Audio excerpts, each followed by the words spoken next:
السلام علیکم ویور، میں ہوں آپ کا ہوسٹ رانا وسیم اور آپ دیکھ رہے ہیں ہمارا اور آپ کا اپنا چینل ہسٹری آف راجپوت۔ تو ویور، آگے آپ نے دیکھا کہ جودھرا قوم کی ہسٹری، تو اب ہم جودھرا کی ذیلی گوتوں کے بارے میں آپ کو بتائیں گے۔ خاندان اولیاء خان، اس خاندان کا مرکز پنڈی کھیپ رہا ہے اور یہ خاندان مشہور جودھرا سردار اولیاء خان کے ابناء و اخلاق پر مشتمل ہے۔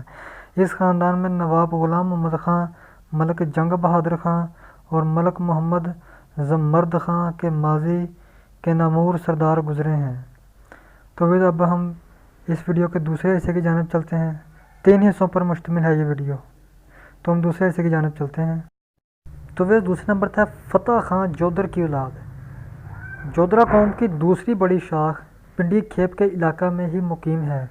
فتح خان جودھرا کی اولادوں پر مشتمل ہے۔ انگریز دور میں اس شاخ کے خان صاحب کیپٹن محمد اکبر خان اور خان بہادر محمد امیر خان نامور سردار گزرے ہیں۔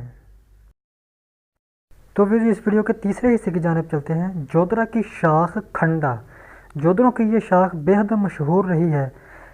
تحصیل پنڈی کھیپ کے شمال مشرق میں اس قوم کے بے شمار گاؤں ہیں۔ اعتبار خان اور اس کا چچا عبداللہ خان 20ویں صدی عیسوی کے ابتدا میں اس قوم کا نامور سردار گزرے ہیں۔ اعتبار خان کا ایک بیٹا ملک خاکی خان بھی بے حد معروف سردار گزرا ہے۔ یہ لوگ زمانہ قدیم میں اپنے علاقوں میں بے حد اثر و رسوخ رکھتے تھے۔ اس قوم کا ایک اور سردار جہاں داد خان بھی انگریز دور میں کافی مشہور گزرا ہے، تاہم اس جہاں داد خان اور ملک خاکی خان کے درمیان دشمنی بہت مشہور رہی۔ تو وہ آج کی ویڈیو ہماری مکمل ہو گئی۔ آگے میں انشاءاللہ ایک اور ویڈیو بناؤں گا جودھرا کی شاخوں پہ۔ تو اگلی ویڈیو تک اجازت دیں۔ السلام علیکم ورحمۃ اللہ۔